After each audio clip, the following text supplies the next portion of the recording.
तो आपके लिए एक सीरीज है, दोबारा मैं लाया हूँ रस के लिए। देखिए इसमें यदि आप समझ में आ जाए तो सबसे पहले देखिए रस का अर्थ क्या होता है। रस का अर्थ क्या होता है? आनंद। क्या होता है? आनंद। आनंद मिलता कहाँ से है? काव्य को पढ़ने या सुनने से। काव्य माने कविता को पढ़ने या सुनने से। किसको? पाठक माने पढ़ने वाला, श्रोता माने सुनने वाला। पाठक या श्रोता के मन में जो आनंद की अनुभूति होती, क्या होती है? आनंद की अनुभूति होती है, उसे हम क्या कहते हैं? रस कहते हैं। अर्थात जो कविता को पढ़ता है, जो सुनता है, उनके हृदय में जो आनंद की अनुभूति होती है उसे क्या कहते हैं? रस कहते हैं।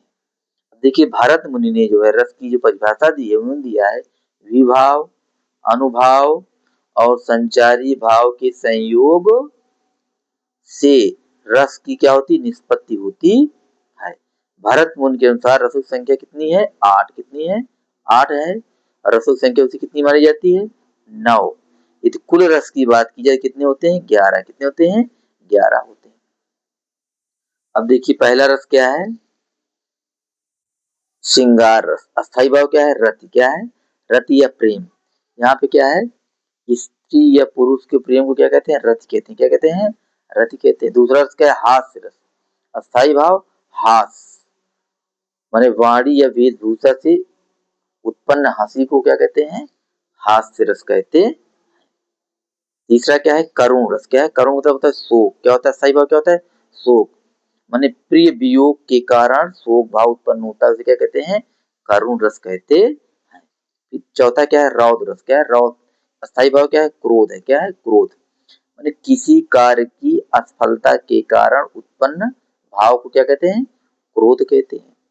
पांचवा क्या है? वीर रस। वीर क्या होता है? उत्साह। क्या होता है? उत्साह, दया, दान, वीरता आदि के संबंध में प्रसन्नता।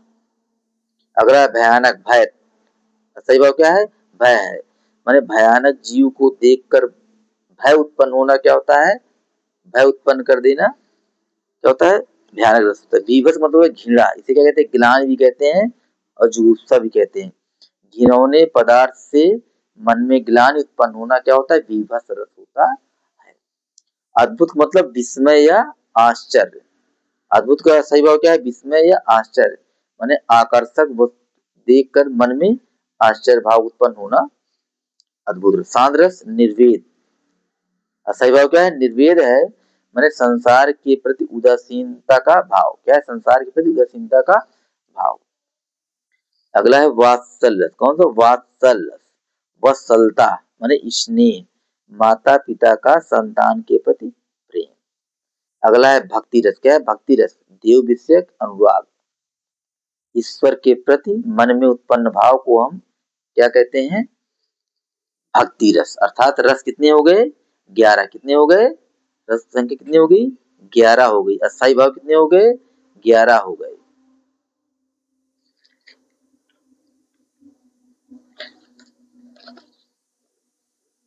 अगला है रस के अंग या अवयव कितने होते हैं? 4। कितने?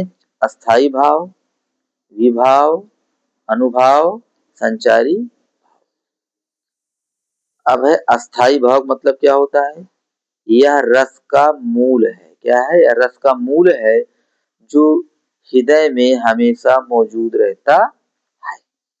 माने रस का मूल क्या है? अस्थाई भाव। इसे क्या कहते हैं? रस का मूल। क्या कहते हैं? रस का मूल। विभाव मतलब क्या होता है? जो अस्थाई भाव को उत्पन्न करते हैं उसे विभाव कहते हैं। इसके दो भेद हैं। क्या? आलंबन और उद्दीपन। क्या है? आलंबन और उद्दीपन। अगला है अनुभाव। क्या है? अनुभाव जो आश्रय की शारीरिक चेष्टाओं से व्यक्त होते हैं उन्हें अनुभाव कहते हैं। अर्थात जिसे रस की अनुभूति होती है उसकी जो शारीरिक चेष्टाएं होती हैं उन्हें कहते हैं अनुभाव। अगला है संचारी भाव। वे क्षणिक भाव जो चित्त में उत्पन्न होकर थोड़ी देर बाद लुप्त हो जाते हैं उन्हें संचारी भाव कहा जाता है। अब देखिए आपके सिलेबस में कौन सा रस है? हास्य रस। कौन सा? हास्य रस। हास्य रस मतलब होता है विकृत वेशभूषा, क्रियाकलाप, चेष्टा या आकृति को देखकर हृदय में जो विनोद का भाव जागृत होता है उसे हास्य रस कहते।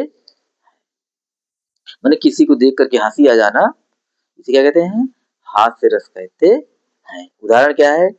बिंद के वासी उदासी, तपोव्रतधारी, महाबिनु नारी दुखारे। दूसरा क्या है?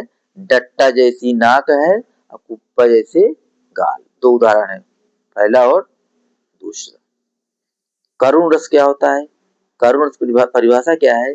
इष्ट के विनाश, बंधु वियोग या प्रेमी से सदैव के लिए बिछड़ जाने पर शोक अस्थायी भाव के रूप में करुण रस निष्पन्न होता है। उदाहरण देखिए, मेरे हृदय के हर्ष हा, अभिमन्यु अब तू कहाँ, अभी तो मुकुट बंधा था, शोक विकल सब रोवहि नारी, रूप शील बल तेज बखानी। अब देखिए, रस से संबंधित कुछ तथ्य हैं जो एमसीक्यू में आए हुए। रस को क्या कहा जाता है? रस को काव्य की आत्मा कहा जाता है। श्रृंगार रस को क्या? रसराज कहा जाता है। अस्थाई भाव कितने हैं? 11। विभाव कितने हैं? 2। अनुभाव कितने हैं? 8। संचारी भाव कितने हैं? 33। संचारी भाव को व्यभिचारी भाव भी कहा जाता है। अगला है रस सिद्धांत। प्रवर्तक कौन है? भरत मुनि है। नाट्य शास्त्र के प्रणेता कौन है? भरत मुनि है। नाट्य शास्त्र में रसों की संख्या कितनी बताई गई? 8 बताई गई है। काव्य शास्त्र के अनुसार रसों की संख्या कितनी है? 11 है। शांत रस की स्थापना किसने की है? शांत रस मम्मट ने। वात्सल रस की स्थापना किसने किया था? विश्वनाथ ने किया था। भक्ति रस की स्थापना किसने किया था?